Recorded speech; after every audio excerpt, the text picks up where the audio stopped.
Canola School on RealAgriculture.com is brought to you by Alberta Canola Producers Commission, Sask Canola, and Manitoba Canola Growers.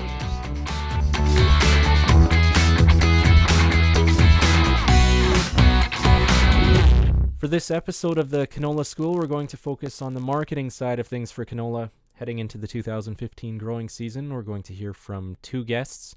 First up, a buyer, Glen Pownall of Cremer Canada. Cremer is an international commodities company based in Hamburg, Germany. They trade canola and cereals here in Canada. We spoke at the Farm Forum event in Saskatoon about the big U.S. soybean crop and global oilseed supplies. So we're joined here on RealAgriculture.com now by Glen Pownall with Cremer Canada. Glen, maybe just first of all, fill us in on who Cremer is and what you do. Cremer is an international company with its head office in Hamburg, quite diversified into various commodities, but specifically in Canada we are trading the oilseeds and the cereal grains. So focusing on the oilseed market, then you just gave a presentation in Saskatoon. Of course, here in Alberta, the market's trying to figure out how to deal with these big supplies coming through. South American crop that's looking like it could be big as well. Yeah, currently just coming off the harvest in the U.S. with record yields and moving into the completion of seeding in South America with very optimal growing conditions at the current time. So I think going into 2015 we're going to have excess soybean supplies on the global market. What does this mean for canola for farmers up here in Western Canada? Well, soybeans will influence the price of canola values, and I expect canola to also drift lower with soybeans, but not to the same extent, because I think we will switch over in 2015 to more of an oil-driven market from what's been a meal-driven market for the last 3 years. And that's to canola's advantage? I think so. I think that the soybean oil balance sheet for 2015 is looking a little tighter than it has been previously, and I just think that there's going to be a glut of soybean meal on the market that should alter that relationship and support canola prices to some degree. When you look at canola exports so far this year, how are they shaping up?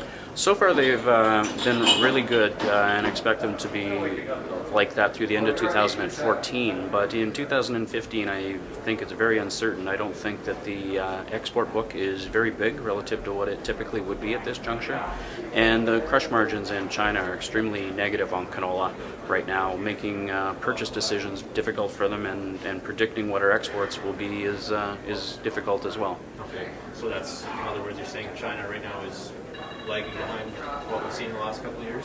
For 2015, I think their purchase progress from Canada is way below normal. They've managed to buy additional supplies out of Australia when Australia was cheaper than Canada, but I really find it difficult to see them continuing to crush huge amounts of canola when their margins are so poor. How about domestically, what's our crush situation like? Pretty good. We had a fire at the Dreyfus plant, which took the crush offline for about a month at that plant. In eastern Canada, the margin structure has been better for soybeans, so we're not crushing as much canola at those plants as we typically would. But the good news is the Cargill has a plant under construction that should be up and running in second quarter of 2015, and that should gobble up quite a bit of canola if they can find a home for all the oil and meal that will come from that crush. So does this mean we end up with less than 1 million tons at the end of the year, or what's your carryover? Well, we have Stats Canada out tomorrow, and I'm predicting that production overall is about 15 million tons. So I still think that our carryout will be over 1 million, probably closer to 1.5 million, which isn't horrifically burdensome, but it's not exactly bullish either. So I think that we'll have an adequate carryout to get us through till next year. And what kind of range do you expect canola prices to trade in that, considering those parameters? I'm looking for a range of between 400 and 450. And soybeans? Soybeans, I think, will probably challenge the lows around 905 a bushel, but I don't think that will take place until 2015, until we get more accustomed to what the growing conditions are in Argentina and Brazil. On the biofuel side of things, with lower oil prices, how does that impact the oilseed market? Well, biofuels overall in the world is all about mandates and subsidies. So 90% is a result of that, and it's going to get consumed for that purpose, regardless of what crude oil prices are. It's the 10% discretionary portion that becomes an issue, and most of the discretionary biodiesel consumption in the world all consists around palm oil. And based on the current spreads between palm oil and crude oil, or particularly gas oil in Europe, I really don't think you're going to see much utilization of that in 2015. So it's, again, because of that 90%, it's likely to have a major impact.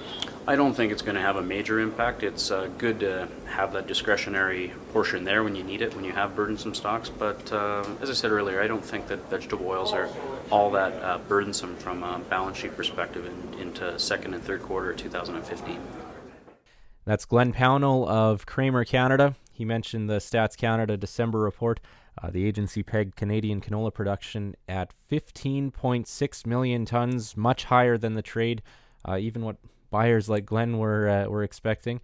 So for another perspective on the canola market, on the analyst side, Marlene Boersch of Mercantile Consulting Venture shares her thoughts here on the StatsCan 15.6 million ton estimate.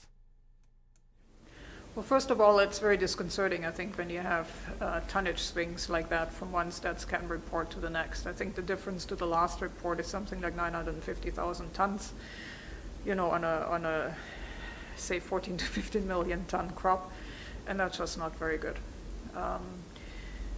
Our own number was at 14.25, and I think we will be staying with that number. I don't see anything between September and November that really changes that, and StatsCan, I believe, I just had a very quick look this morning, changed both acres and yield very late in the year. But the number is very important because obviously it plays out into the carryout once we are, third through the year now. We think it's too high.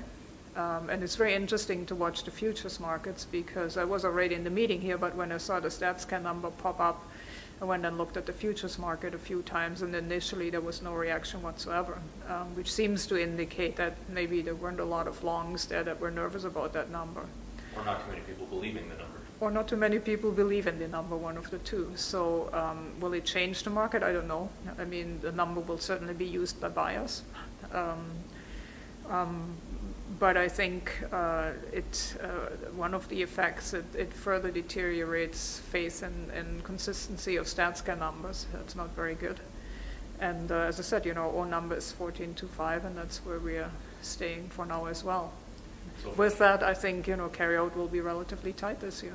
Below 1 million? Or around that? Around that number. Do you see upside to prices then after Christmas?